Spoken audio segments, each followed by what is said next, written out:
السلام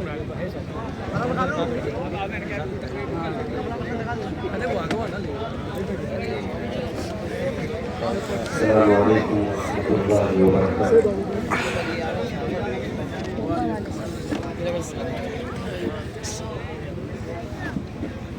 الحمد لله نحمده ونستعينه ونستغفره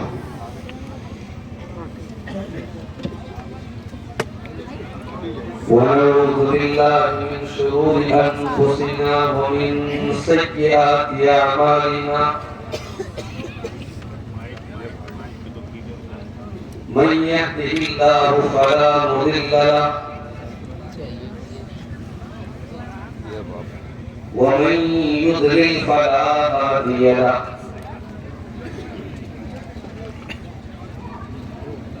وأشهد أن لا إله إلا الله وحده لا شريك له وأشهد أن محمدا عبده ورسوله يا أيها الذين آمنوا اتقوا الله حق تقاته ولا تموتن إلا وأنتم مسلمون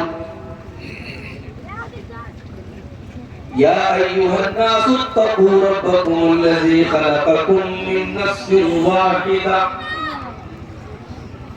وخلق منها زوجها وبث منهما رجالا كثيرا ونساء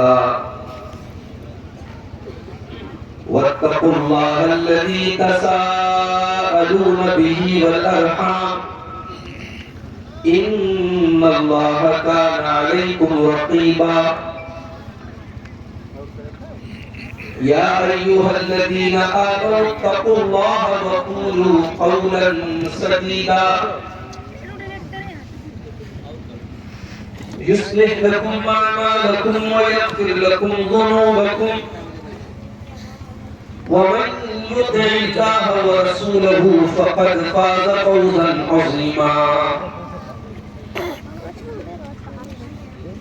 أما بعد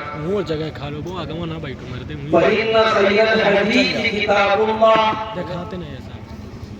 وخير الهدي هدي محمد صلى الله عليه وسلم وشر الأمور محدثاتها وكل محدثة بدعة وكل بدعة ضلالة وكل ضلالة في النار. أعوذ بالله من الشيطان الرجيم. بسم الله الرحمن الرحيم. يا أيها الذين آمنوا ادخلوا في السلم كافة ولا تتبعوا خطوات الشيطان إنه لكم عدو مبين. وقال تعالى في مقام آخر يا أيها الذين آمنوا إن تنصروا الله ينصركم ويثبت أقدامكم.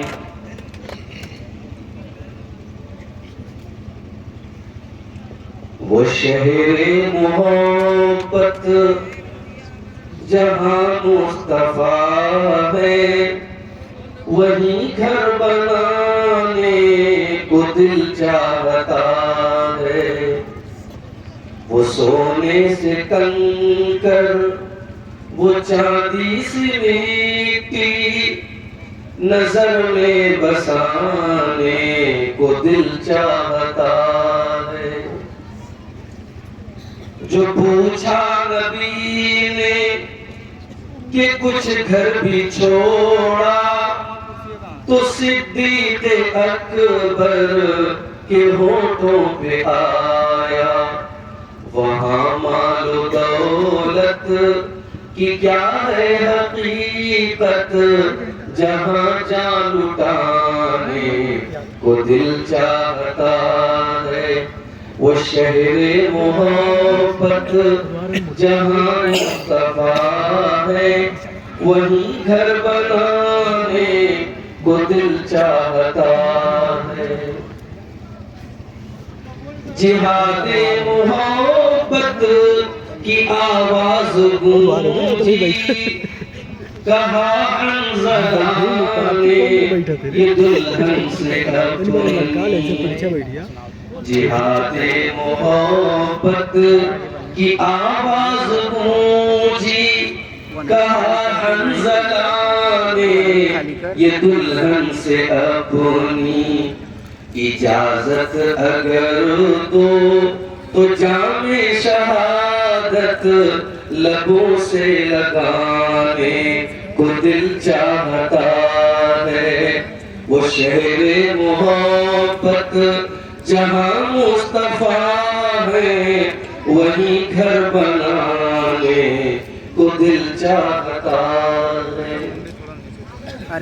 ستاروں سے یہ چاند کہتا ہے ہر دم، تمہیں کیا بتائیں وہ ٹکڑوں کا عالم، ستاروں سے یہ چاند کہتا ہے ہر دم، تمہیں کیا بتائیں وہ ٹکڑوں کا عالم، اشارے میں آقا کہ اتنا مزہ تھا کہ پھر ٹوٹ جانے کو دل چاہتا ہے، وہ شہر محبت جہاں مصطفیٰ ہے، وہیں گھر بنانے کو دل چاہتا ہے۔ صدر محترم، علماء کرام، محترم بزرگوں، نوجوان ساتھیوں، ماں اور بہنوں، پیارے بچوں، بسنت پور ککرہما بازار سدھارتھ نگر کے اس پروگرام میں اللہ تعالیٰ کی توفیق سے آپ حضرات کے سامنے رات کے تقریباً 12 بج رہے ہیں، آپ کے سامنے خطاب کرنے کے لیے حاضر ہونے کا موقع ملا۔ بڑا خوبصورت پروگرام یہاں کے ذمہ داروں نے منعقد کیا، اور بھی شاید بچوں کے کچھ پروگرام بھی اور بھی ہوں گے، منعقد کے بعد بھی شاید ہوں گے۔ میں دعا کرتا ہوں اللہ تعالیٰ اس ادارے کو، جس کی جانب سے آج کا یہ پروگرام ہو رہا ہے، اللہ اس ادارے کو دن دونی رات چوگنی ترقی عطا فرمائے، اور یہاں کے تمام اساتذہ کو پوری محنت کے ساتھ اور پوری ایمانداری کے ساتھ اپنے فرض کو نبھانے کی اور بچوں کی صحیح تعلیم و تربیت کا فریضہ انجام دینے کی توفیق عطا فرمائے۔ میرے بھائیوں، موضوع میں نے لوگوں سے پوچھا کہ آپ بتائیں کس موضوع پر آج تقریر کی جائے، تو یہاں کئی علماء بیٹھے ہوئے تھے، انہوں نے کہا مولانا آپ اصلاح معاشرہ کے موضوع پر خطاب۔ اصلاح معاشرہ کا موضوع بڑا وسیع موضوع ہے، سماج اور معاشرے میں پائی جانے والی جتنی خرابیاں ہیں، جتنی برائیاں ہیں، ہمارے اور آپ کے اندر جو بھی بگاڑ ہے، اس بگاڑ کے متعلق اس بگاڑ کو کیسے دور کیا جائے اور سماج کو کیسے سدھارا جائے، اسی موضوع کا نام ہے اصلاح معاشرہ۔ اس سے پہلے کہ میں اپنے موضوع پر گفتگو کروں، قرآن مجید کی دو الگ الگ مقامات سے میں نے آیتیں پڑھی ہیں، آئیے پہلے ان دونوں آیتوں کا ہم ترجمہ دیکھ لیتے ہیں، اس کے بعد ہم بات کو آگے۔ پہلی آیت جو میں نے پڑھی وہ قرآن کے دوسرے پارے کی آیت ہے، سورۃ البقرہ۔ اس آیت میں اللہ تعالیٰ نے یا ایھا الذین آمنوا کہہ کر کے ہمیں اور آپ کو خطاب کیا، ایمان والوں کو خطاب کیا، اور یہ جب قرآن میں یا ایھا الذین آمنوا کہیں پر آئے تو ہمارے اور آپ کے کان تھوڑے کھڑے ہو جانے چاہیے، ہمیں تھوڑا متوجہ ہو جانا چاہیے، اٹینشن ہو جانا چاہیے۔ قرآن تو پورا کا پورا ہمارے لیے، لیکن قرآن کریم میں جب یا ایھا الذین آمنوا آ جائے اس کا مطلب کہ اللہ تبارک و تعالیٰ اسپیشلی خاص طور سے ہمیں اور آپ کو کوئی پیغام دے رہا ہے. یا ایھا الذین آمنوا ادخلوا فی السلم کافہ، اے ایمان والو اسلام کے اندر پورے کے پورے داخل ہو جاؤ. وَلَا تَتَّبِعُوا خُطُوَاتِ الشَّيْطَانِ، اور شیطان کے نقش قدم کی پیروی نہ کرو، شیطان کے پیچھے پیچھے نہ چلو. اِنَّهُ لَكُمْ عَدُوٌّ مُّبِينٌ، وہ تمہارا کھلا ہوا دشمن ہے. دشمن سے بچا جاتا ہے، دشمن سے اپنے آپ کو بچایا جاتا ہے، دشمن کے پیچھے پیچھے نہیں چلا جاتا، دشمن کو فالو نہیں کیا جاتا. شیطان تمہارا دشمن ہے، تم اس کو فالو نہ کرو. اب یہ قرآن کی آیت ہے، دوسرے پارے دوسرے بقرہ کی. اب اس آیت کی روشنی میں ذرا ہم اپنے معاشرے کا جائزہ لیں. مسلمان تو الحمدللہ ہم سب ہیں، لیکن اسلام میں پورے داخل ہیں. اسلام کا جو حکم ہمارے لیے آسان ہوتا ہے، جس پر عمل کرنے میں ہمیں سہولت ہوتی ہے، اس کو ہم لے لیتے ہیں. اور اسلام کا جو حکم ہمارے رسم و رواج سے ٹکرا رہا ہے، ہمارے باپ دادا کے طور طریقوں سے ٹکرا رہا ہے، ہمارے مطلب اور مفاد سے ٹکرا رہا ہے، وہاں ہم اسلام کا وہ حکم چھوڑ دیں. اس کا مطلب یہ ہوا کہ ہم نے وہی طریقہ اپنایا جو یہود و نصارہ کا طریقہ. افتؤمنون ببعض الکتاب وتکفرون ببعض، اے یہودیو تمہارا یہ طریقہ کتنا غلط ہے. تم اللہ کی کتاب کے بعض حصے پر ایمان لاتے ہو، بعض کا انکار کرتے ہو. جو باتیں تمہارے مطلب کی ہوتی ہیں اللہ کی کتاب میں تم اس کو لے لیتے ہو، اور جو باتیں تمہارے مطلب کے خلاف ہوتی ہیں تم چھوڑ دیتے ہو. فَمَا جَزَاءُ مَن يَفْعَلُ ذَلِكَ مِنكُمْ إِلَّا خِزْيٌ فِي الْحَيَاةِ الدُّنْيَا. قرآن کا پہلا پارہ ہے، اللہ یہودیوں سے کہہ رہا ہے، اللہ اہل کتاب سے کہہ رہا ہے، اے یہودیوں تم نے اللہ کی کتاب کے ٹکڑے کر دیے، تم نے بٹوارا کر دیا، تم نے اپنی مرضی کے مطابق اللہ کی کتاب کے اوپر عمل کیا. اب تم کو سزا یہ ملے گی، تم کو اللہ تعالیٰ دنیا میں ذلیل کرے گا، تم کو رسوا کرے گا. میرے پیارے بھائیوں، وہی جرم آج ہم کر رہے ہیں، وہی جرم آج امت محمدیہ کر رہی ہے. جب جرم ایک ہے تو سزا بھی ایک ہے.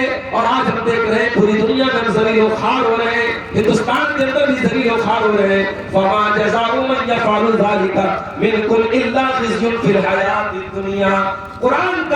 قرآن کی آیت اور اللہ کا اصول ہے کہ جو یہ کام کرے گا، جو اللہ کی شریعت اور اللہ کی کتاب کا بٹوارا کرے گا اور اپنی مرضی کے مطابق سلیکشن کرے گا، اور جو اس کے مطلب کی چیزیں ہوگی دین کی وہ لے گا، اور جو اس کے مطلب کی نہیں ہوگی چھوڑ دے گا، اس کی سزا ذلت اور رسوائی. میرے پیارے بھائیوں، آج ہم اور آپ غور کریں، اسی سدھارتھ نگر کے علاقے میں شادیوں کا کیا حال ہے. غریب باپ بیٹی کی شادی کرنا چاہتا ہے، اچھا رشتہ آ رہا ہے، مگر لمبی ڈیمانڈ ہو رہی ہے. اور بڑی عجیب بات یہ کہ لڑکے والے بھی اہل حدیث اور لڑکی والا بھی اہل حدیث. کیا مجال ہے کہ سینے پر وہ ہاتھ نہ باندھے؟ کیا مجال ہے کہ کسی نماز میں رفع الیدین نہ کرے؟ کیا مجال ہے کہ آمین کی آواز ذرا آہستہ آ جائے؟ ان تمام چیزوں میں وہ سنت رسول پر عمل کرنے والا ہے.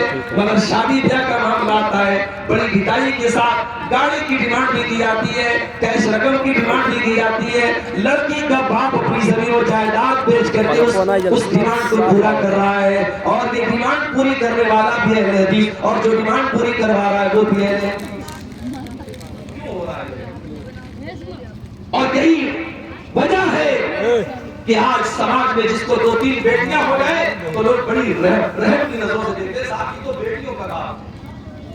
جس کو اللہ تعالیٰ 3-4 بیٹیاں دے دے وہ وقت کے پہلے بوڑھا ہونے لگتا ہے، اس کی پیشانی پر بل آنے لگتے ہیں، اس کے جسم پر کمزوری طاری ہونے لگتی ہے. لوگ کہتے ہیں صاحب یہ بیٹیوں کا کام. ہم نے اپنے اس رسم و رواج کی بیڑیوں سے آج سماج میں بیٹیوں کو بوجھ بنا دیا. میرا نبی تو رسم و رواج کی بیڑیوں کو توڑنے آیا تھا. میرے نبی کو سماج کی ہر اس رسم و رواج کو توڑنے آئے تھے جو سماج کے لیے بوجھ بن جائے, جو سماج کے لیے ناسور بن جائے. اللہ قرآن میں فرماتا ہے وَيَدَوْ عَنْهُمْ إِسْرَهُمْ وَالْأَغْلَالَ الَّتِي كَانَتْ عَلَيْهِمْ. اور لوگوں, ہم نے تم کو نبی دیا, وہ رسول دیا جو تمہارے کندھوں پر سے ان رسم و رواج کی بیڑیوں کو ہٹاتا ہے, جو تمہارے لیے جو رسم و رواج بوجھ بن جائے, ان تمام رسم و رواج کی زنجیروں کو میرا نبی تم سے ہٹاتا ہے, دور کرتا ہے. 1400 سال پہلے کی تاریخ اٹھا کے دیکھو, اسی عرب کی دھرتی پر ایسے قبیلے بھی تھے جہاں لڑکی پیدا ہونے کے بعد باپ کا چہرہ کالا پڑ جاتا تھا اور باپ اس چنتا میں پڑ جاتا تھا, بیٹی کا کیا کروں, اگر بیٹی کو پالتا ہوں تو سماج میں ذلیل ہونا پڑے گا. اللہ قرآن میں نقشہ کھینچتا ہے وَإِذَا بُشِّرَ أَحَدُهُم بِالْأُنثَىٰ ظَلَّ وَجْهُهُ مُسْوَدًّا وَهُوَ كَظِيمٌ. بیٹی جس باپ کے گھر میں پیدا ہوتی ہے, بیٹی کے باپ کا چہرہ کالا پڑ جاتا ہے. يَتَوَارَىٰ مِنَ الْقَوْمِ مِنْ سُوءِ مَا بُشِّرَ بِهِ. اور وہ بیٹی کا باپ اپنا چہرہ اپنی قوم سے چھپاتا ہے. أَيُمْسِكُهُ عَلَىٰ هُونٍ أَمْ يَدُسُّهُ فِي التُّرَابِ.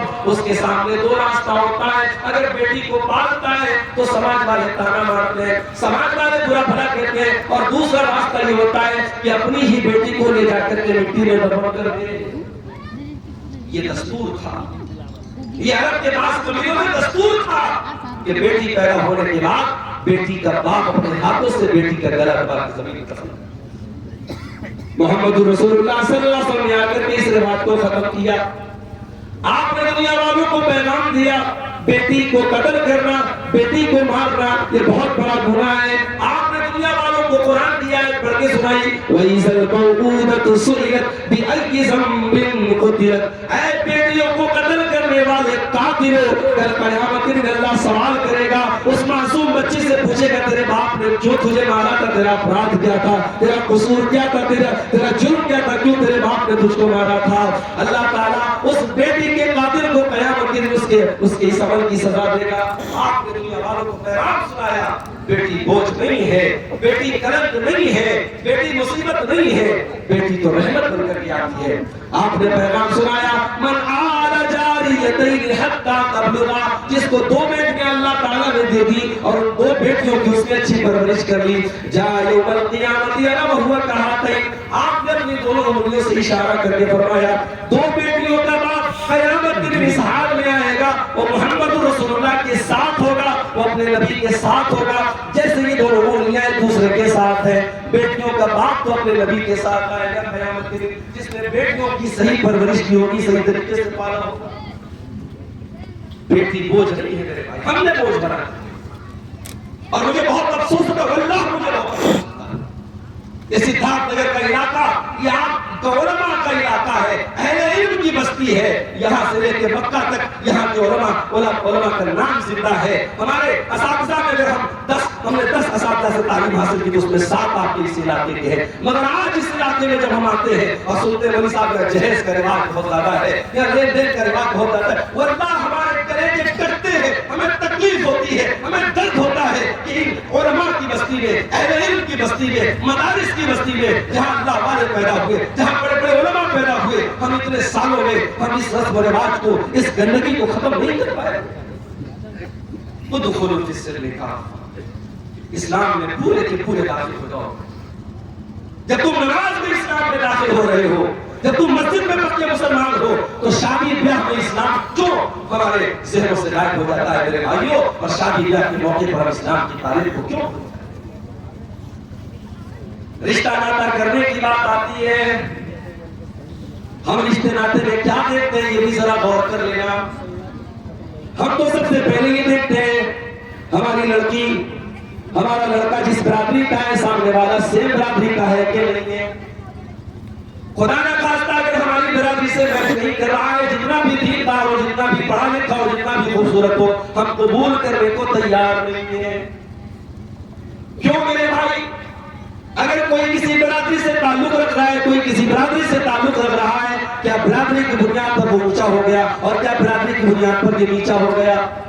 نہیں نہیں، یہ قرآن کی تعلیم تو نہیں ہے، اسلام کی تعلیم تو نہیں ہے۔ میرا قرآن میں کہتا ہے یا ایھا الناس انا خلقناکم من ذکر و انثی وجعلناکم شعوبا وقبائل لتعارفوا۔ او لوگو، ہم نے تم کو ایک ماتا پتا سے پیدا کیا ہے، ایک ماں باپ سے پیدا کیا ہے، تمہارے قبیلے الگ ہیں، تمہارے خاندان الگ ہیں، تمہاری برادریاں الگ ہیں، لتعارفوا، یہ برادریاں اور خاندان اس لیے بنائے گئے تاکہ تم ایک دوسرے کو پہچانو۔ یہ برادری کی بنیاد پر کوئی اونچا نہیں، کوئی نیچا نہیں۔ ان اکرمکم عند اللہ اتقاکم، اللہ تعالیٰ کے یہاں تمہارا مقام اور مرتبہ تمہارے تقویٰ کے حساب سے طے ہوگا، تمہاری برادری کے حساب سے طے نہیں ہوگا۔ ہمارے صاحب برادری پتھر کی لکیر ہے، برادری کے باہر میں کسی نے شادی کر لی، پورے سماج میں بڑا ذلیل ہوتا ہے، وہ بائیکاٹ کر دیتے صاحب اس نے برادری سے باہر شادی کر۔ کبھی اپنے نبی کی سیرت اٹھا کے دیکھو، میرے نبی کی 9 بیویاں ایک ساتھ رہ رہی ہیں، سب الگ الگ قبیلوں اور خاندانوں کی۔ میرے نبی کے صحابہ میں آپ دیکھو، حبشہ کے بلال ہے، روم کے سہیب ہے، ایران کے سلمان فارسی ہے، یہ الگ الگ کنٹری کے الگ الگ دیشوں کے لوگ ہیں، مگر محمد رسول اللہ کے اوپر ایمان لانے کے بعد سب ایک پیڑ کے، ایک درخت کے الگ الگ پھول ہیں، اور سب ایک ہی شمع کے الگ الگ پروانے ہیں، اور سب کی عزت اس معاشرے میں برابر ہے۔ میرے بھائیوں، برادری کی بنیاد پر اس سماج میں کوئی نیچا کوئی اونچا نہیں، یہ اسلام کی خاصیت ہے۔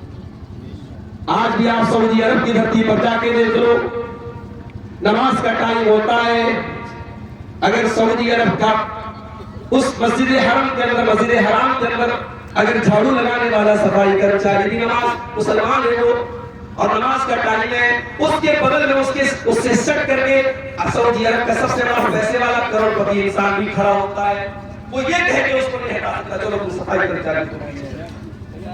آپ نے دیکھا ہوگا شیخ عبد الرحمن السدیس جو اس وقت پورے حرم کے صرف امام نہیں ہے بلکہ پورے حرم کے انچارج ہے، وہ جب رمضان کا مہینہ آتا ہے ایک صفائی کرمچاریوں کے ساتھ جو حرم میں صفائی کرتے ہیں، جو وہاں پہ جھاڑو دیتے ہیں، ان کے ساتھ بیٹھ کر کے شیخ عبد الرحمن السدیس افطار کرتے ہیں، سحری کرتے ہیں، ان کا فوٹو اور ویڈیو لاتے ہیں۔ یہ مساوات ہے میرے آج ہمارا نفرتوں اور برادریوں کے اس بھید بھاؤ کو اپنے دماغ میں پال کے چلتے ہیں، اور شادی بیاہ میں اس کو بڑی اہمیت دیتے ہیں۔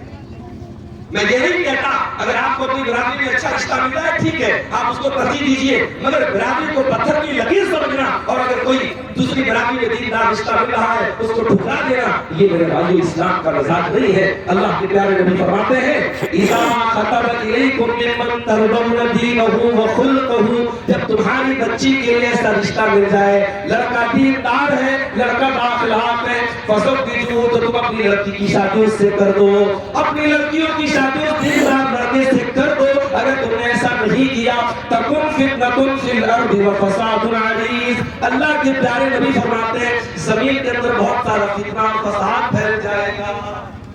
میرے بھائیوں، حالات کہاں تک پہنچ چکے ہیں، شاید آپ کی سوچ اور آپ کے دماغ سے بہت آگے ہے۔ مسلم معاشرے میں، ہماری قوم میں، ہمارے سماج میں آج زناکاری اور بدکاری کس لیول پر پہنچ چکی ہے شاید آپ کو اندازہ نہیں۔ ہندوستان کا ایک بہت بڑا شہر حیدرآباد، ابھی وہاں کی ایک رپورٹ آئی ہے، ایک ہوٹل کی کمپنی ہے جس کے ہوٹل پورے ہندوستان میں بدنام ہے کہ اس کے ہوٹلوں میں سب سے زیادہ زناکاری ہوتی۔ اس ہوٹل کی کمپنی نے اپنے ہوٹلوں کا سروے پیش کیا ہے کہ اس کے کمپنی کے ہوٹل سب سے زیادہ پورے ہندوستان میں شہر حیدرآباد میں استعمال ہوئے ہیں، اور وہ بھی مسلم اکثریت والے علاقوں میں برقع پہننے والی لڑکیاں اور جو ہے مسلمان لڑکوں نے ان کے ہوٹلوں کا استعمال کیا ہے۔ یہ ہماری قوم کے حالات ہیں۔ آج یہ مصیبتیں یوں ہی نہیں آ رہی ہیں، یہ پریشانیاں یوں ہی نہیں آ رہی ہیں۔ آج مسلمان اپنے رب کے طریقے سے اور اپنے اسلام سے بہت دور ہو چکا ہے۔ میرا اللہ قرآن میں کہتا ہے وَلَا تَقْرَبُوا الزِّنَا، تم زنا کے قریب بھی نہ جانا۔ موبائل پر کسی غیر محرم سے بات کرنا چاہیے، زنا کے قریب نہیں جانا ہے۔ میری بہنوں، تمہارا اسٹیٹس پر اپنا فوٹو ڈالنا چاہیے، زنا کے قریب نہیں جانا ہے۔ بے پردہ ایک مسلمان لڑکی کے گھر سے نکلنا چاہیے، زنا کے قریب نہیں جانا ہے۔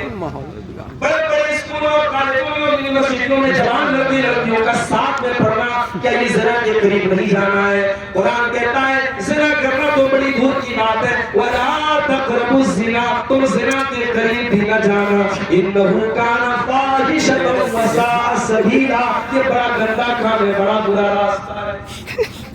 اللہ کے پیارے نبی فرماتے ہیں العینان زناہما النظر، آنکھوں کا زنا غلط چیزوں کو دیکھنا ہے، والأذنان زناہما الاستماع، کانوں کا زنا گندی چیزوں کو سننا ہے، والید زناہا البطش، اور ہاتھ کا زنا غلط چیزوں کو ٹچ کرنا ہے، والرجل زناہا الخطا، اور پیر کا زنا غلط چیزوں کی طرف چلتے جانا ہے، والقلب یہوی ویتمنی، اور انسان کے دل میں پہلے غلط چیزوں کی آرزو پیدا ہوتی ہے، ثم الفرج یصدق ذلک او یکذبہ، اس کے بعد انسان کی شرمگاہ اس کی تصدیق کرتی ہے، اس کو جھٹلا دیتی ہے، یا تو انسان زنا کر لیتا ہے یا بچ جاتا ہے۔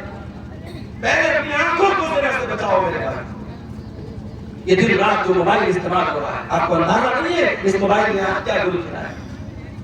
3 سال کے بچے سے لے کر 70 سال کے بوڑھے کے ہاتھ میں بھی اسمارٹ فون ہے، اور یہ موبائل ہماری نوجوان نسل کو کتنا تباہ کر رہا ہے میرے بھائیوں، آپ اندازہ نہیں کر سکتے۔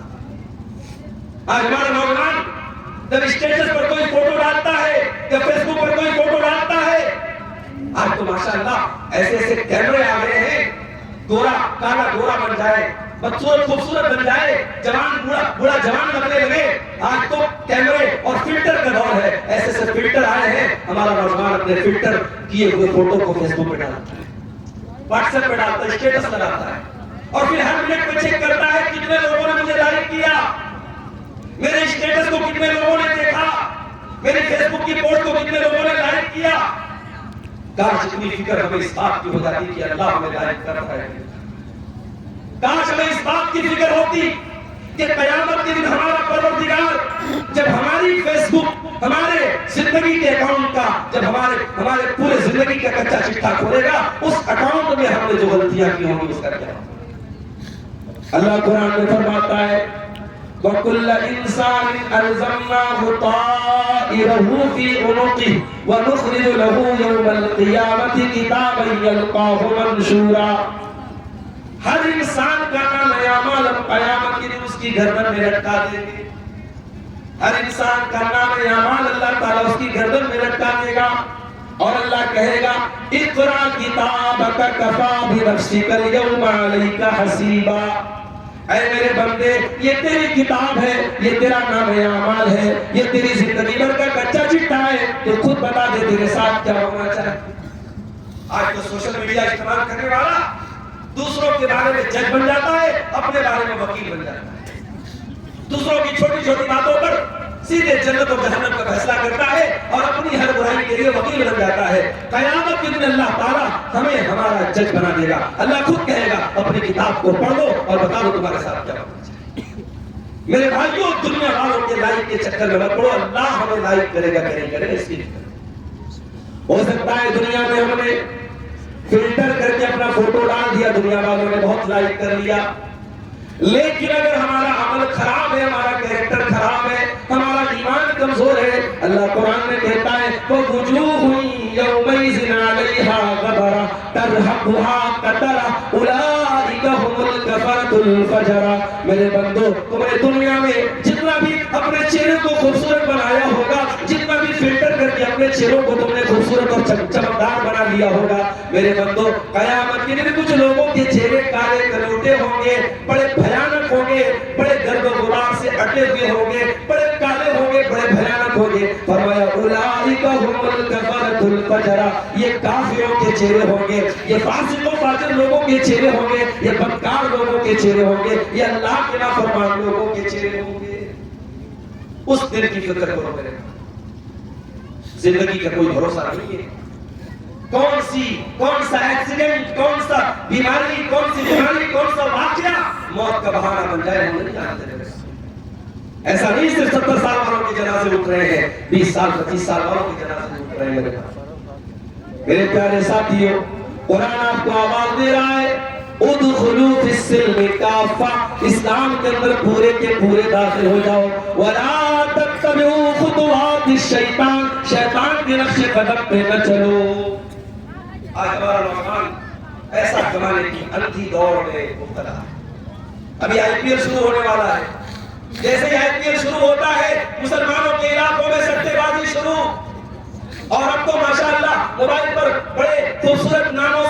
ایپس چل رہے ہیں, ڈریم 11, یہ فلانا, یہ ڈھکانا, یہ جتنے ایپ ہیں یہ سب جوا کھیلا رہے ہیں, سٹا کروا رہے ہیں, اور ہمارا نوجوان راتوں رات امیر بننے کے لیے اور پیسہ کمانے کے لیے اس جوئے کی طرف مبتلا ہے.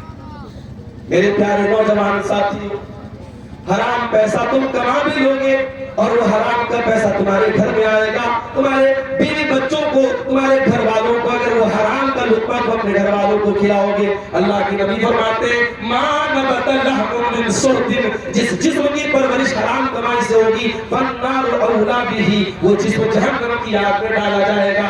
حرام کمائی اگر ہمارے گھروں میں آ گئی, اللہ کی قسم ہماری نمازیں قبول نہ ہوگی, ہماری دعائیں قبول نہ ہوگی. اللہ کے نبی فرماتے ہیں ایک انسان بڑا لمبا سفر کر کے آتا ہے, اس کے کپڑے میلے ہو جاتے ہیں, اس کے بال منتشر ہو جاتے ہیں, وہ اللہ کی بارگاہ میں ہاتھ پھیلا پھیلا کے دعا کرتا ہے, یا ربی کہہ کے دعا کرتا ہے, وَمَطْعَمُهُ حرام وَمَلْبَسُهُ حرام وَمَشْرَبُهُ حرام, لیکن اس کا کھانا حرام کمائی کا ہوتا ہے, اس کا پانی حرام کمائی کا ہوتا ہے, اس کا کپڑا حرام کمائی کا ہوتا ہے, وَغُذِّيَ بِالْحَرَامِ, اس کی پرورش حرام کمائی کی ہوتی ہے. اللہ کے نبی فرماتے ہیں فَأَنَّىٰ يُسْتَجَابُ لِذَٰلِكَ, اس حرام خور کی دعا کیسے قبول ہوگی؟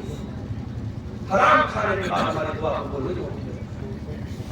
پیسہ کماؤ, حلال راستے بہت ہیں میرے بھائی, کاروبار کے معاملے میں بھی ہمیں دین پر چلنا ہے. اسی لیے حضرت عمر فاروق رضی اللہ تعالیٰ عنہ جب مدینہ کے بازار میں جایا کرتے تھے, کہا کرتے تھے لا یبیع فی سوقنا الا من تفقہ فی الدین, ہمارے مارکیٹ میں وہی کاروبار کرے, ہمارے بازار میں وہی کاروبار کرے جو دین کی سمجھ رکھتا ہو, جو حلال و حرام کی تمیز رکھتا ہو, وہی کاروبار کرے. ہر آدمی کاروبار نہ کرے. اگر ہر آدمی کاروبار کرے گا جس کو حلال و حرام کی تمیز نہیں ہے تو وہ غلط راستہ بھی اپنائے گا, وہ سود اور بیاج کا کام بھی کرے گا, وہ حرام کام بھی کرے گا. آج مسلمان سود اور بیاج کا کام, جس گناہ کے بارے میں اللہ کے نبی نے فرمایا کہ اپنی سگی ماں سے زنا کرنے سے زیادہ خطرناک گناہ ہے, آج مسلمان سود کھا رہا ہے, آج مسلمان جوا کھیل رہا ہے, آج مسلمان حرام کمائی اپنے گھر میں لا رہا ہے. میرے پیارے بھائیوں, پیسہ کمانے کے سلسلے میں بھی آپ دین کے اوپر چلنا شروع کرو. اللہ کے پیارے نبی فرماتے ہیں یاتی علی الناس زمان لا یبالی المرء من اخذ المال من حلال ام من حرام, ایک زمانہ تم پر ایسا آنے والا ہے, ایک زمانہ لوگوں پر ایسا آنے والا ہے جب لوگ اس بات کی پرواہ نہیں کریں گے کہ مال کہاں سے کما رہے, حلال طریقے سے کما رہے, حرام طریقے سے کما رہے. حلال طریقے سے پیسہ کماؤ گے کیونکہ حساب دینا ہے ہمیں قیامت. 5 سوالوں کا جواب سب کو دینا ہے. کوئی عالم ہے, کوئی جاہل ہے, کوئی مفتی ہے, کوئی کچھ ہے, ان 5 سوالوں کا جواب سب کو دینا ہے. اللہ کے پیارے نبی صلی اللہ علیہ وسلم فرماتے ہیں لا تزول قدم ابن آدم من عند ربه یوم القیامہ, آدم کا بیٹا کوئی بھی انسان قیامت کے دن اپنی جگہ سے ہل نہیں سکتا ہے جب تک 5 سوالوں کا جواب نہ دے دے. پہلا سوال عن عمره فیما افنیٰ, میرے بندے تو نے اپنی زندگی کو کہاں گزارا. دوسرا سوال وعن شبابه فیما ابلیٰ, تو نے اپنی جوانی کو کہاں گزارا. تیسرا سوال وعن مالہ من این اکتسبہ, تو نے مال کہاں سے کمایا. چوتھا سوال وفیما انفقہ, تو نے مال کہاں پہ خرچ کیا. اور 5واں سوال وماذا عمل فیما علم, تو نے جو علم حاصل کیا اس کے اوپر عمل کتنا کیا. میرے بھائیوں, آپ کاروبار کے اور لین دین کے سلسلے میں بھی دیندار اور کام کھول کے سن لو. حلال طریقے سے پیسہ کماؤ گے انشاءاللہ اللہ بہت برکت دے گا. عبدالرحمن ابن عوف کو دیکھو, جب یہ مدینہ میں پہنچے ان کے پاس روٹی کوڑی بھی نہیں تھی, بالکل زیرو تھے. اللہ کے پیارے نبی نے ان کا بھائی چارہ حضرت سعد بن ربیع کے ساتھ کرایا, اور سعد بن ربیع رضی اللہ تعالیٰ عنہ کتنے سخی آدمی تھے. انہوں نے عبدالرحمن کو آفر کیا, کہا میرے بھائی یہ میرا مکان ہے, یہ میری پراپرٹی ہے, یہ میرے کھجوروں کے باغات ہیں, آ جاؤ میں 2 حصے کر دیتا ہوں, ایک حصہ تم لے لو, ایک حصہ میں لے لیتا ہوں.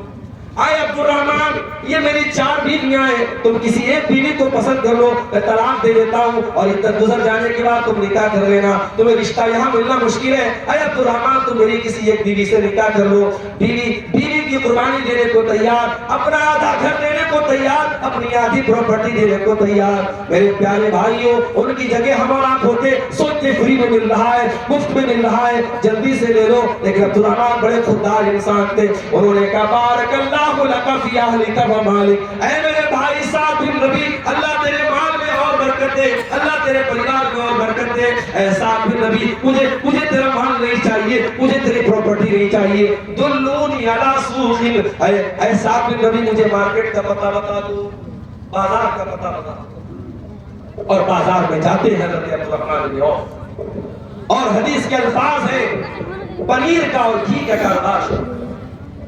پہلے چھوٹے پیمانے پہ شروع کر کے اللہ بہت برکت دیتا ہے، اور کچھ ہی دنوں کے بعد حضرت عبد الرحمن بن عوف نکاح کرتے ہیں. اور جب نکاح کرتے ہیں اور اللہ کے پیارے نبی کو پتہ چلتا ہے تو اللہ کے نبی یہ نہیں پوچھتے ہیں عبد الرحمن کیا سسرال سے پائے ہو، کیا ملا ہے. اللہ کے نبی پوچھتے ہیں اے عبد الرحمن تم نے بیوی کو مہر میں کیا دیا ہے. نبی پوچھتے تھے دلہے سے، لڑکے سے پوچھتے تھے تم نے کیا دیا ہے. ہمارے لڑکے والوں سے پوچھا جاتا کیا پائے ہو، کیا ملا ہے. یہی فرق ہے میرے بھائیوں نبی کے دور کی شادیوں اور ہمارے دور کی شادیوں میں. نبی نے پوچھا عبد الرحمن تم نے بیوی کو مہر میں کیا دیا. کہا اللہ کے نبی نواتم من ذهب، میں نے کھجور کی گٹلی کے برابر سونا دیا ہے. اللہ کے نبی نے برکت کی دعا کی اور آپ نے فرمایا اولم ولو بشات، اے عبد الرحمن جلدی سے ولیمہ کر کے ہم کو دعوت کھلاؤ. آپ نے ولیمہ کرنے کا حکم دیا. غور کرو میرے بھائیوں، زیرو سے شروعات کی تھی عبد الرحمن بن عوف نے، اور کچھ ہی دنوں میں اتنا پیسہ کما لیا کہ اپنی بیوی کو سونا دے رہے ہیں مہر کے اندر، اور کچھ ہی دنوں کے بعد وہ مدینہ کے کروڑ پتیوں میں شامل ہوں گے. تو اللہ نے حلال میں بہت برکت دی. حلال طریقے سے کاروبار کرو. اور ماشاءاللہ آپ تو نیپال کی بارڈر کے قریب ہیں، مارکیٹ کا علاقہ ہے یہ. آپ حلال طریقے سے تجارت کریں اللہ بہت برکت دے گا. مگر ایک بات یاد رکھیے گا، جتنا بڑا بھی آپ کاروبار کریں، جتنی بڑی بھی آپ تجارت کریں، ایک بات کان کھول کے سن لیجئے، آپ کی تجارت اور آپ کا کاروبار اور آپ کا بزنس نماز سے بڑھ کر کے نہیں ہے. نماز کا ٹائم ہو جائے، حی علی الصلاۃ کی آواز آئے، آپ کا کاروبار اور آپ کا بزنس وہ نماز سے بڑھ کر نہیں ہونا چاہیے. آپ وہیں پر اسٹاپ کر دیں اور پہلے نماز پڑھیں. اللہ قرآن میں کہتا ہے رجال اللہ تلہیہم تجارت ولا بیع عن ذکر اللہ واقام الصلاۃ. میرے نیک بندے وہ ہیں، میرے مومن بندے وہ ہیں جو نماز، جو کاروبار بھی کرتے ہیں، بزنس بھی کرتے ہیں، لیکن ان کا کاروبار ان کو نماز سے غافل نہیں کرتا، ان کا کاروبار ان کو اللہ کے ذکر سے غافل نہیں کرتا، ان کا کاروبار ان کو زکوٰۃ سے غافل نہیں کرتا. وہ زکوٰۃ بھی دیتے ہیں، کروڑ پتی ہے، ارب پتی ہے، جتنا بھی پیسہ کما لے، جو زکوٰۃ ان کے اوپر فرض ہوتی ہے وہ زکوٰۃ دیتے ہیں. نماز بھی پڑھتے ہیں، زکوٰۃ بھی دیتے ہیں. ایسا کیوں کرتے ہیں؟ فرمایا یخافون یوما تتقلب فیہ القلوب والابصار. میرے وہ بندے قیامت کے دن سے ڈرتے ہیں، وہ اللہ کے عذاب سے ڈرتے ہیں. ان کو قیامت کے دن کا ڈر ہے، انہیں اس بات کا احساس ہے کہ انہیں اللہ کے سامنے پیش کیا جائے گا. میرے بھائیوں نماز کی پابندی کرو. اور اگر آپ کو یہ لگتا ہے کہ آدھا گھنٹہ آپ نماز پڑھنے چلے جائیں گے تو آپ کا کسٹمر واپس چلا جائے گا، آپ کا گھاٹا ہو جائے گا، آپ کی تجارت میں نقصان ہو جائے گا، تو میرا رب اس سوال کا جواب بھی دیتا ہے. اللہ قرآن میں فرماتا ہے وَأْمُرْ أَهْلَكَ بِالصَّلَاةِ وَاسْتَبِرْ عَلَيْهَا. اپنے گھر والوں کو نماز کا پابند بناؤ اور خود بھی نماز کی پابندی کرو. لا نسألك رزقا، ہم تم سے روزی نہیں مانگ رہے ہیں، نحن نرزقك، ہم تو خود تم کو روزی دے رہے ہیں. تم آدھا گھنٹے کے لیے مسجد میں آ جاؤ گے، تم 15 منٹ کے لیے مسجد میں آ جاؤ گے تو تمہاری روزی روٹی پر کوئی فرق نہیں پڑے گا. ہم تو خود تم کو روزی دیتے ہیں. میرے بھائیوں آپ نماز کی پابندی کریں، اللہ آپ کے کاروبار میں اور برکت دے. اس لیے کہ جو انسان نماز پڑھتا ہے وہ ایسی تجارت کر رہا ہے جس میں کبھی گھاٹا ہونے والا نہیں. اللہ فرماتا ہے ان الذين يتلون كتاب الله واقاموا الصلاه وانفقوا مما رزقناهم سرا وعلانيه يرجون تجارة لن تبور. میرے وہ بندے جو قرآن کی تلاوت کرتے ہیں، جو نماز قائم کرتے ہیں اور جو ہمارے دیے ہوئے رزق میں سے خرچ کرتے ہیں، وہ ایسا بزنس کر رہے ہیں، وہ ایسی تجارت کر رہے ہیں جس تجارت میں کبھی کوئی گھاٹا ہونے والا نہیں ہے. آپ کا کاروبار بڑا نہیں ہے. اپنے بزنس سے کہہ دو کہ نماز کا ٹائم ہو گیا ہے، نماز تجھ سے اہم ہے. نماز سے مت کہو یہ کاروبار تجھ سے اہم ہے. میرے بھائی نماز کا ٹائم ہو جائے نماز. ماں بہنوں سے بھی کہنا چاہوں ہوگا. گھر میں نماز کا ماحول بناؤ. ماں جب نماز پڑھے گی بیٹی آٹومیٹک نمازی بنے گی. ماں دیندار بنے گی بیٹی آٹومیٹک دیندار بنے گی. ماں پردہ کرے گی بیٹی اپنی ماں سے پردہ کرنا سیکھے گی. ماں حیادار ہوگی بیٹی حیادار بنے گی. میری پیاری ماں بہنوں, آپ جب تک فجر کی نماز میں اٹھنے کا ماحول نہیں بنائے گی آپ کی بیٹیاں نہیں اٹھیں گی. اپنے گھر میں نماز کا ماحول بناؤ. اپنے گھر میں یہ ماحول بناؤ کہ فجر کی نماز کے ٹائم پورا پریوار اٹھ جائے, رات میں ٹائم سے لوگ سو جائیں اور صبح نماز کے ٹائم اٹھ جائیں. جس گھر میں نماز کا ماحول ہوتا ہے, جس گھر میں اللہ کے ذکر کا ماحول ہوتا ہے, اس گھر میں اللہ کی برکتیں اترتی ہیں. آج ہمارے یہاں کیا ہے, ہمارے گھر بڑے شاندار ہے, ٹائلس لگا ہوا ہے, ماربل بچھا ہوا ہے, شاندار پی او پی کروا کے ہم نے چھت کو شاندار بنا دیا, فال سیلنگ کر کے ہم نے بہترین مکان کی جو ہے چھت بنا دی, ہمارا کمرہ بہترین ڈیکوریشن ہے, سب کچھ ہے, مگر ہمارے گھروں میں 24 گھنٹے میں ایک مرتبہ کوئی نماز نہیں پڑھنے والا ہے, کوئی اللہ کے آگے سر نہیں جھکانے والا ہے. ہمارے گھروں میں تصویریں لگی ہے, شادی کے موقع پر دلہا دلہن کی تصویر کمرے میں لگی ہے. میرے بھائیوں, جب ہمارے گھروں میں وہ چیزیں رکھی ہیں جس سے شیطان گھر میں آتا ہے اور رحمت کے فرشتے چلے جاتے ہیں, ہمارے گھروں میں برکت آئے گی تو کہاں سے آئے گی؟ ذرا اپنے نبی کے دور کے کمروں کو دیکھو, اللہ کے نبی کے گھروں کو دیکھو. آپ کا گھر چھوٹا سا تھا, اتنا چھوٹا تھا, صحابہ کہتے ہیں کہ اللہ کے نبی کے کمرے میں داخل ہوتے تھے, ہاتھ بڑھاتے تھے تو ہاتھ بڑھاتے تھے تو چھت کو ٹچ کر لیتے تھے.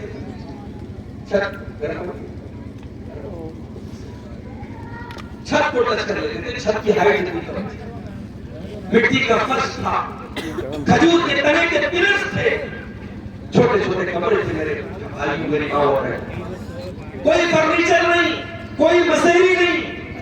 ان چھوٹے چھوٹے کمروں میں نبی نے پوری زندگی کاٹی, نبی کے بیویوں نے, ہماری ماں نے پوری زندگی کاٹی. میری پیاری ماں اور بہنوں, برا مت ماننا, آج اللہ نے آپ کو بڑی آسائش دی ہے, بڑا آرام دیا ہے, اور اگر پھر بھی اللہ کا ذکر کرنے کی ہمیں اور آپ کو فرصت نہیں ہے, نماز پڑھنے کی فرصت نہیں ہے, یہ بہت افسوس کی بات ہے. نبی اکرم کی بیویوں کو دیکھو, چھوٹے چھوٹے مٹی کے کمروں میں ساری زندگی گزارتی. ایسا بھی دور آیا, عائشہ فرماتی ہے 2 مہینے گزر جایا کرتے تھے اور محمد رسول اللہ کے گھر میں چولہا نہیں جلتا تھا. کھجور کھا کر کے اور پانی پی کر کے اللہ کے نبی کے تمام گھر والے پوری 2 مہینے کا ٹائم گزار دیا کرتے تھے. میری پیاری ماں بہنوں, اس کے باوجود کبھی اللہ کے پیارے نبی کی بیویوں نے کبھی کوئی شکوہ نہ کیا, کبھی اپنے نبی کی شکایت اپنی زبان پہ نہیں لائی. ایک مرتبہ ایسا ہوا جب مسلمانوں پر خوشحالی کا دور آیا, جنگ حنین کا, تو نبی کی بیویوں نے بھی ڈیمانڈ کی کہ ہمارا بھی لائف اسٹائل اچھا ہونا چاہیے, ہمارے گھروں میں بھی تھوڑا آرام سے بستر آنا چاہیے, ہمارے کپڑے بھی اچھے ہونے چاہیے. یہ ڈیمانڈ کی اللہ کے پیارے نبی کی بیویوں. اللہ نے قرآن کی آیت نازل کر دی, یا ایھا النبی قل لأزواجک إن كنتن تردن الحیاة الدنیا وزینتها فتعالین أمتعکن وأسرحکن سراحا جمیلا. اے نبی اپنی بیویوں سے کہہ دیجئے, اگر تم کو دنیا کی دولت چاہیے, دنیا کا عیش و آرام چاہیے, آ جاؤ, میں تم کو دنیا کی دولت دے دیتا ہوں, لیکن میں تم کو عزت کے ساتھ رخصت کر دیتا ہوں, پھر اپنے گھر میں تم کو نہیں رکھوں گا, میں تم کو طلاق دے دیتا ہوں. وَإِن كُنتُنَّ تُرِدْنَ اللَّهَ وَرَسُولَهُ وَالدَّارَ الْآخِرَةَ, اور اے نبی کی بیویوں, اگر تم اللہ سے محبت کرتی ہو, رسول سے محبت کرتی ہو, اور آخرت میں اپنا گھر بنانا چاہتی ہو, فَإِنَّ اللَّهَ أَعَدَّ لِلْمُحْسِنَاتِ مِنْكُنَّ أَجْرًا عَظِيمًا. تو نیکی کا کام کرتی رہو, اللہ تعالیٰ نے تمہارے لیے بہت بڑا ثواب تیار کر کے رکھا ہے. قرآن کی 2 آیتیں, اللہ کے پیارے نبی صلی اللہ علیہ وسلم کی بیوی حضرت عائشہ کے پاس, بخاری کے الفاظ ہیں, آپ نے فرمایا اے عائشہ انی ذاکر لکی امرا, اے عائشہ میں تم سے کچھ کہنا چاہتا ہوں. حضرت عائشہ نے کہا کیا بات ہے اللہ کے نبی؟ آپ نے کہا عائشہ میں بہت اہم بات کہنا چاہتا ہوں, تو اس کے بارے میں جلدی مت کرنا, اپنے ماں باپ سے مشورہ کرنے کے بعد اس کو جواب دینا. اما عائشہ گھبرا گئی, اے اللہ کے نبی ایسی کون سی بات ہے کہ آپ مجھے یہ کہہ رہے کہ اپنے ماں باپ سے مشورہ کر کے میں بتاؤں؟ آپ نے قرآن کی یہی آیتیں پڑھ کے سنانی اور آپ نے پوچھا کہ عائشہ اللہ تعالیٰ تم کو آپشن دے رہا ہے، اللہ تعالیٰ تم کو اختیار دے رہا ہے، یا تو دنیا کا ایشوار دے دو یا اپنے نبی کے ساتھ رہو۔ اے عائشہ تم بتاؤ تمہاری چوائس کیا ہے، تم کیا پسند کرتی ہو؟ میری پیاری ماں بہنوں کیا جواب دیا حدیث کے اندر الفاظ موجود ہے۔ اما عائشہ نے فرمایا افی ھذا استغفر ربی، اے اللہ کے نبی کیسی بات کر رہے ہیں، کیا اس کے بارے میں مجھے اپنے ماں باپ سے رائے لینی پڑے گی؟ اخترت اللہ ورسولہ والدار الاخرہ، اے اللہ کے نبی میرا جواب بالکل کلیئر ہے، میں اللہ کو چنتی ہوں، میں اس کے رسول کو چنتی ہوں، میں آخرت کو چنتی ہوں، میں ہر قسم کی تکلیف برداشت کر لوں گی مگر آپ کو چھوڑ کے نہیں جاؤں گی۔ یہ مزاج بناؤ گی۔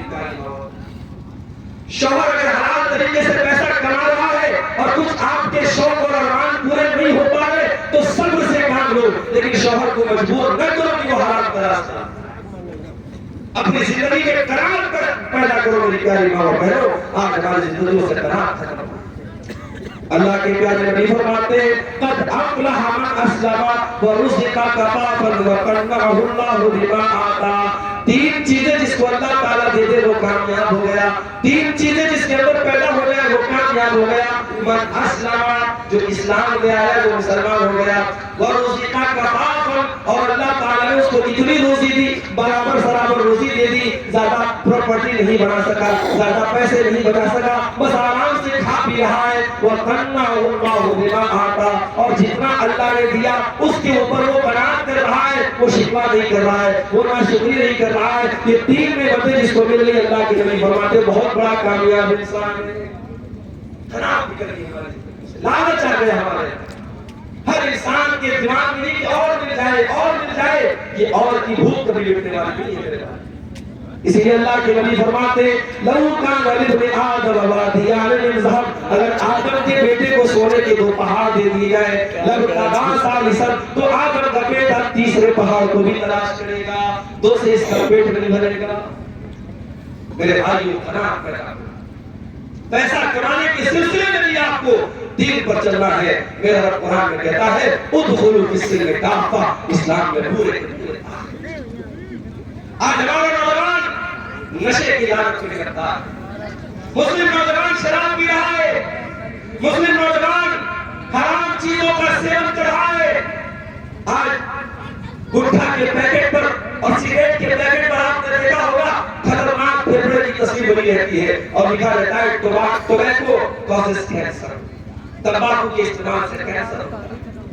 گٹھا کھانے والا اور گٹھے کو پیکٹ پھاڑتا ہے، اس پر لکھا ہے اس کو کھانے سے کینسر ہوتا ہے، مگر سرکار لائسنس دے رہی ہے، مارکیٹ میں گٹھا بک رہا ہے، مارکیٹ میں سگریٹ بک رہی ہے اور ہمارا نوجوان اس کو استعمال کرتا ہے۔ میرے بھائیوں ہر وہ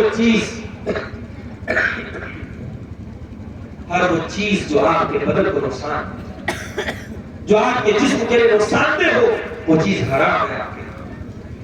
اللہ قرآن میں کہتا ہے وَلَا تَقْتُلُوا أَنفُسَكُمْ إِنَّ اللَّهَ كَانَ بِكُمْ رَحِيمًا، اپنی جان کے اوپر رحم کرو، ایسا کوئی کام مت کرو جس سے تمہاری جان کو نقصان پہنچے، خودکشی مت کرو، سوسائڈ مت کرو، آتم ہتیا مت کرو۔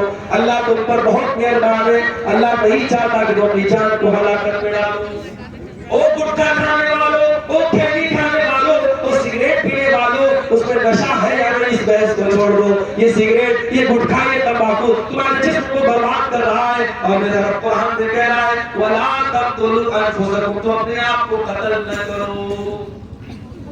اور بڑی عجیب بات یہ ہے کہ آج ہماری گورنمنٹ اتنا پرچار کرتی ہے ٹی وی کے اوپر، اخباروں میں، اور اس گٹھے کے پیکٹ پر بھی لکھا ہے اس سے کینسر ہوتا ہے، اس کے باوجود لوگ استعمال کر رہے ہیں۔ میرے بھائیوں جب سے اللہ کا ڈر نکل جا نبی کے دور میں جب شراب شراب لوگ اپنے گھروں میں پیا کرتے تھے، جب قرآن کی آیت نازل ہوئی اور شراب کو اللہ نے حرام کر دیا، حدیث کی کتابوں اٹھا کے دیکھیں مدینہ کے گھروں میں اب مولی صاحب سے کہیں بابا میں کم نہیں ہے برتنوں کو توڑ دیا اور شراب مدینہ کی گلیوں میں پانی کر رہا یا ہے بیچے میں بیٹھی مڑے سڑیا میرے نوجوان ساتھی یہ نشہ، یہ شراب، یہ تمام چیزیں آپ کے اسلام اور ایمان کے بنا ہے۔ میرا رب قرآن میں کہہ رہا ہوں اسلام میں پورے کے پورے داخل ہو جاؤ۔ جب تم اسلام کو مانتے ہو، جب تم اللہ کے اور اس کے رسول کا کلمہ پڑھتے ہو، میرے نبی اور میرے رب نے قرآن میں اور حدیث میں اس شراب کو، اس نشے کو حرام قرار دیا ہے، اس نشے کو چھوڑنے کے پہلے کیوں نہیں سوچتے؟ جس نبی کا ہم کلمہ پڑھتے ہیں اس نبی نے شراب کو حرام قرار دیا ہے۔ میرے نوجوانوں، شراب کی لت سے نہ آؤ۔ آج ہندوستان کے حالات ہمارے سامنے ہیں، کیا کیا ہو رہا ہے ہمارے سامنے سب کچھ ہے، اور آگے مستقبل میں اندیشے ہمارے سامنے کھڑے ہیں کہ پتہ نہیں آگے کیا کیا ہوگا۔ میں جو دوسری آیت پڑھی وہ آیت جو ہے بہت بڑا پیغام ہے۔ یا ایھا الذین ان تنصروا اللہ ینصرکم ویثبت اقدامکم۔ اے ایمان والو، جب تم اللہ تعالیٰ کے دین کی مدد کرو گے تب اللہ تعالیٰ تمہاری مدد کرے گا، تمہارے قدم کو جما دے گا۔ اب ذرا غور کرنا میرے بھائیو، ذرا اپنے دل پر ہاتھ رکھ کے بتانا 24 گھنٹے میں آپ نے اللہ کے دین کے لیے کون سا کام کیا؟ آپ نے صبح سے لے کے شام تک، جب سے آپ کی نیند کھلی تب سے لے کر کے آپ نے بستر پہ جانے تک، آپ نے اپنے مال کے ذریعے، آپ نے اپنی جان کے ذریعے، آپ نے اپنے ٹائم کے ذریعے، آپ نے اپنی انرجی کے ذریعے اللہ کے دین کو کتنا فائدہ پہنچایا۔ قرآن میں جو اللہ صاحب فرماتا ہے ان تنصروا اللہ ینصرکم، جب تم اللہ کے دین کی مدد کرو گے، جب تم اللہ کے مشن کی مدد کرو گے، جب تم دین کے لیے محنت کرو گے، اللہ تمہاری مدد کرے گا۔ دین کا کوئی حیثیت نہیں۔ صبح سے لے کے شام تک ہماری زندگیوں میں صرف دنیا ہائے دنیا ہائے دنیا، ہم دین کے نام پر، آخرت کے نام پہ ہمارے اندر نہ کوئی سوچ ہے، نہ چنتا ہے، نہ فکر ہے۔ میرے عزیزوں، دین کی سمجھ حاصل آج ہمارے کتنے نوجوان سے میں پوچھوں کہ جنازے کی نماز کا طریقہ بتا دو، نہیں بتا پائے۔ کتنے ہمارے نوجوان جن سے پوچھوں نماز کی دعائیں بتا دو، نہیں بتا پائے۔ ہاں، ان سے یہ پوچھ لو آنے والے الیکشن میں کون سی پارٹی جیتنے والی ہے، سدھارتھ نگر کی لوک سبھا کا کیا حال ہے، بستی کا کیا حال ہے، اور یو پی میں کتنی سیٹیں کس کی آنے والی، پوری پالیٹکس کی راجنیتی کی پوری خبر کچر دیو دنیا کے بارے میں بڑے جانکار ہیں۔ دنیا کے بارے میں ممبئی اور گجرات کے بڑے بڑے اسٹیٹ اسی آتے ہیں، یو پی میں سدھارتھ نگر میں پردھانی گرم پانی جاتا ہے مجھے گرم پانی پالیٹکس کے لیے ہم اتنا پیسہ خرچ کرتے ہیں، ایک منی اور دین کے نام پر ہمیں کوئی چیز نہیں، اور دین کے نام پر ہمارے پر کوئی نالج نہیں۔ اللہ قرآن میں کہتا ہے یعلمون ظاہرا من الحیات الدنیا وهم عن الآخرۃ هم غافلون۔ میرے بندو، تم دنیا کی تو بڑی نالج رکھتے ہو لیکن آخرت کے معاملے میں بالکل زیرو ہو۔ ایسا نہیں ہونا چاہیے۔ یہ مومن کی نشانی یہی نہیں ہے، یہ کافر کی نشانی ہے، وہ دنیا کی بڑی نالج رکھتا ہے مگر آخرت کے معاملے میں زیرو ہے۔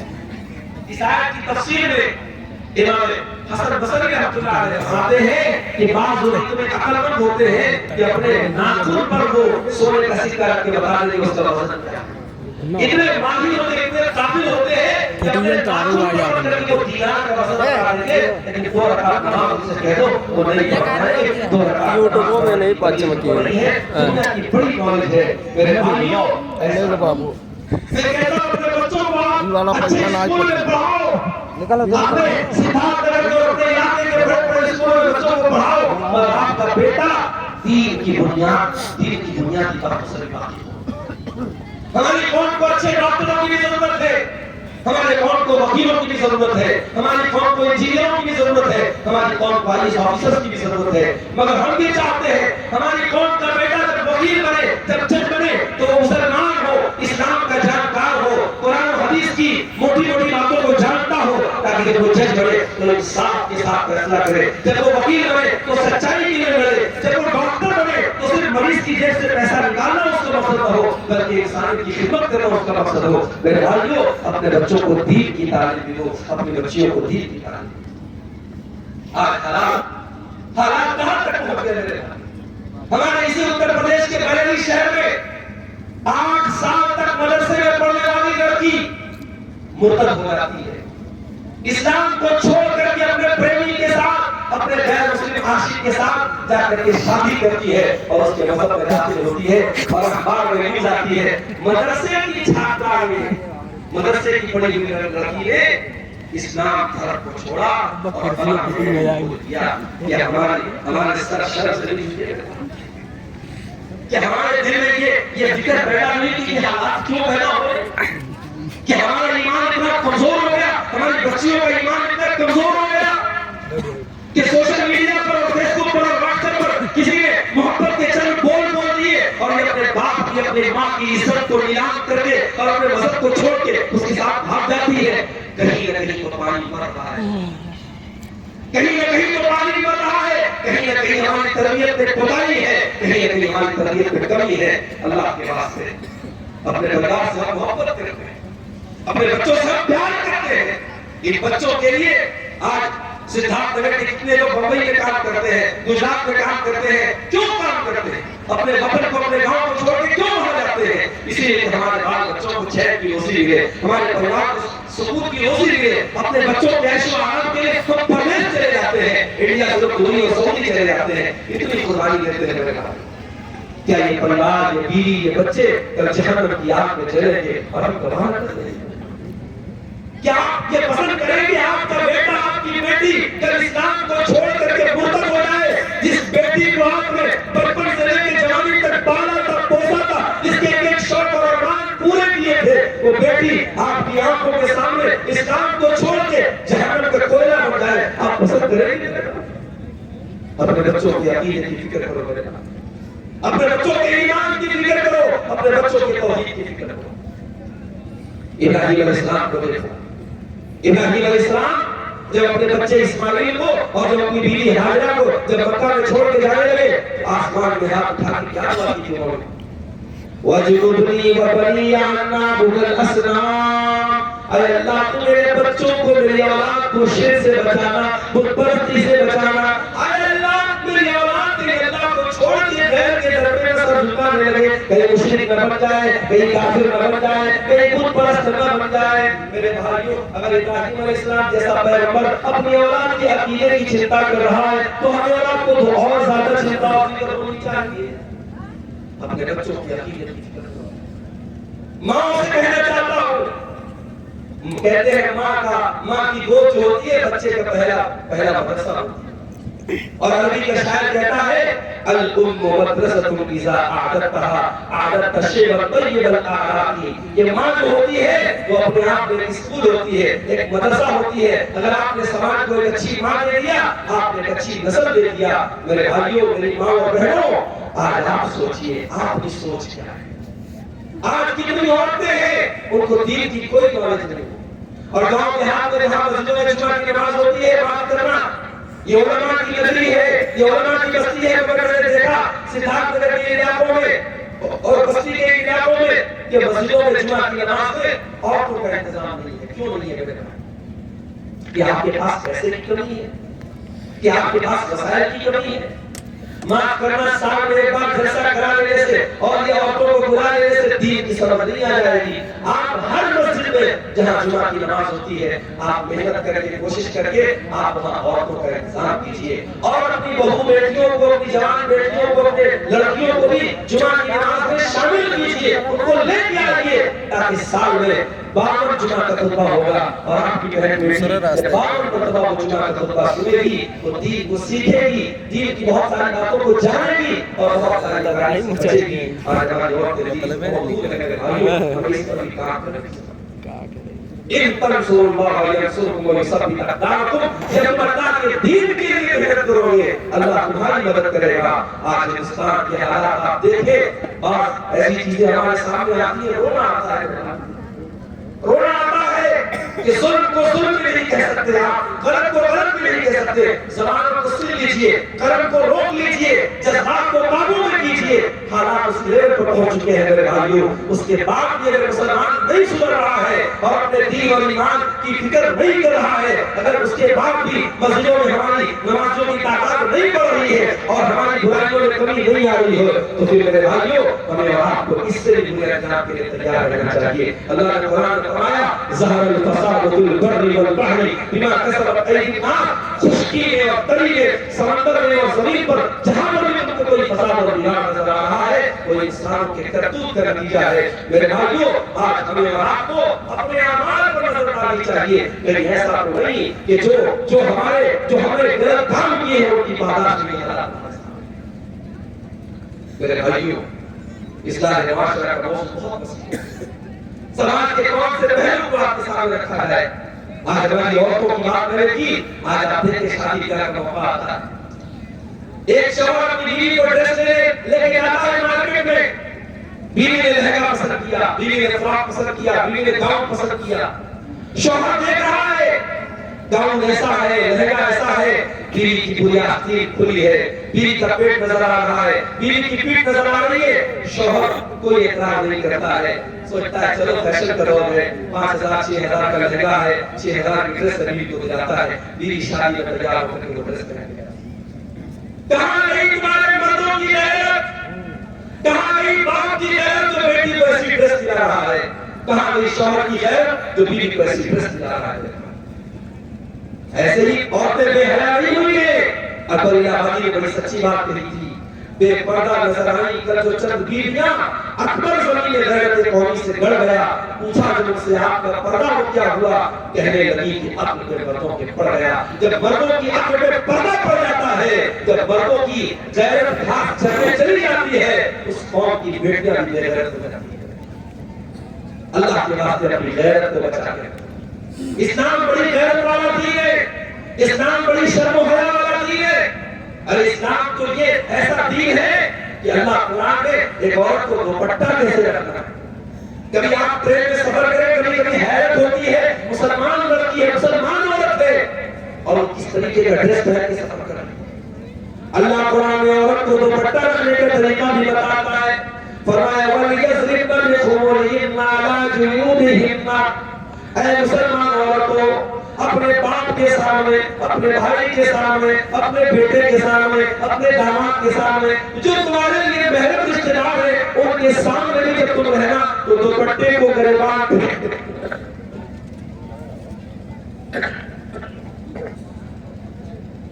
پچھلے 2 ہفتے سے اب یہ بتاوا آگے سردی نے پریشان کر رکھا ہے۔ مسئلہ یہ ہے کہ آرام کا موقع نہیں، ڈیلی کہیں نہ کہیں پروگرام ہے، سفر ہے، اور سفر میں چیزیں جو ہے اپنے من کے مطابق نہیں ملتی۔ دعا کیجیے اللہ تعالیٰ شفا دے اور اپنے دین کا کام کرنے کی توفیق دے۔ میرے بھائیوں، قرآن کریم میں اللہ تعالیٰ عورتوں کو دوپٹہ رکھنے کا طریقہ وَلْيَضْرِبْنَ بِخُمُرِهِنَّ عَلَىٰ جُيُوبِهِنَّ، اے مسلمان عورتوں تمہارا دوپٹہ تمہارے گریبان۔ یہی نہیں، ایک عورت کو کسی غیر محرم سے بات کرنا پڑے تو کیسے بات کرے گی، اللہ نے قرآن اس کا بھی طریقہ بتایا ہے۔ فرمایا فَلَا تَخْضَعْنَ بِالْقَوْلِ وَيَطْمَعَ الَّذِي فِي قَلْبِهِ مَرَضٌ وَقُلْنَ قَوْلًا مَّعْرُوفًا۔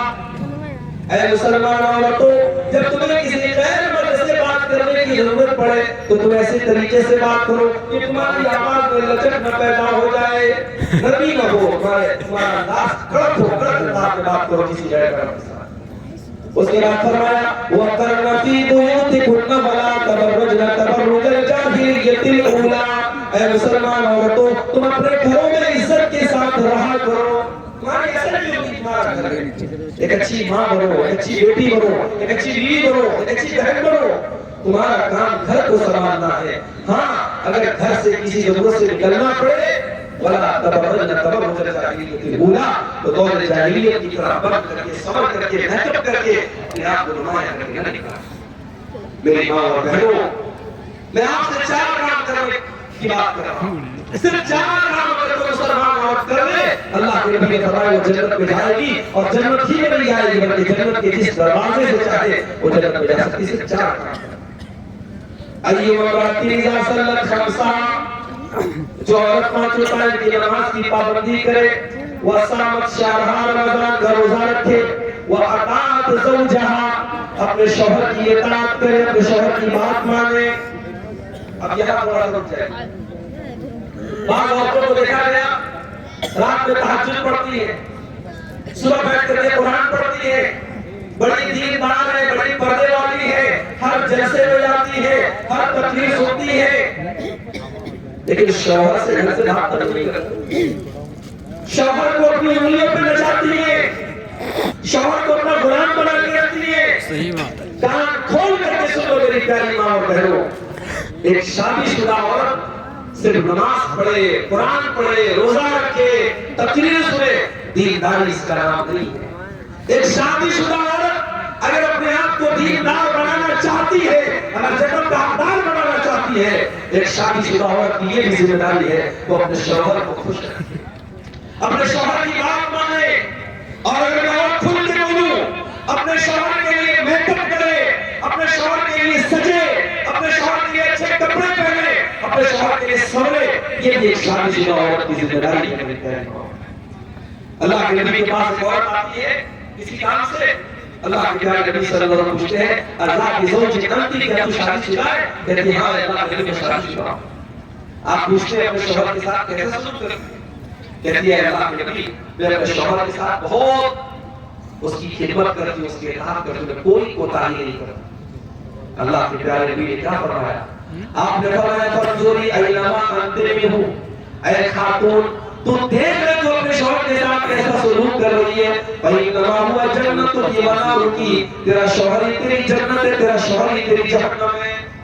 ایک شادی شدہ عورت کا شوہر اس کی جنت ہے، اگر شوہر کی اطاعت کرے گی، خدمت کرے گی، خوش رکھے گی، تبھی جنت میں جائے گی۔ اور دنیا بھر کی نماز پڑھ لے، اگر شوہر کو ناراض کر کے اور شوہر کو ناخوش کر کے اور شوہر کی جذبات کو ٹھیک پہنچا کے رہتی ہے، وہ شوہر کی اس کا شوہر اس کے لیے جہنم بن سکتا ہے۔ میری پیاری ماں اور بہنوں، تیسرا کام کرنا ہے شوہر کی اطاعت کرنا، نماز پڑھے، رمضان کا روزہ رکھے، شوہر کی اطاعت کرے، اور چوتھا کام یہ کرنا ہے وہ اطاعت زوجہا واحسنت فرجہا، اور اپنی آبرو کی حفاظت کرے، اپنے آپ کو بدکاری سے بچا کے رکھے، اپنے آپ کو غلط کام سے بچا کے رکھے، اپنے جسم کی حفاظت کرے، اپنے آبرو کی حفاظت کرے۔ یہ چار کام جو عورت کرے گی، اللہ کے نبی فرماتے ہیں دخلت من ای ابواب الجنت شاء، ایسی عورت جنت کے اس دروازے سے چاہے وہ جنت میں جا سکتی ہے۔ میرے بھائیوں، اصلاح معاشرہ کا تعلق سے چند باتیں پہلے آپ کے سامنے رکھی ہے، لمبا سفر کرنا ہے، بنارس کے لیے نکلنا ہے، دعا کیجیے اللہ تعالیٰ نے جو باتیں کہی گئی ہیں ان باتوں پر ہم سب کو عمل کرنے کی توفیق عطا فرمائے، رب العالمین ہمیں اپنے گھروں کے ماحول کو دین دارانہ ماحول بنانے کی توفیق دے، اللہ ہماری ماں بہنوں کو بھی دین کے مطابق زندگی گزارنے کی توفیق عطا فرمائے، اللہ ہم سب کو نیک گزار عمل کی توفیق عطا فرمائے، آمین۔ وآخر دعوانا الحمدللہ رب العالمین۔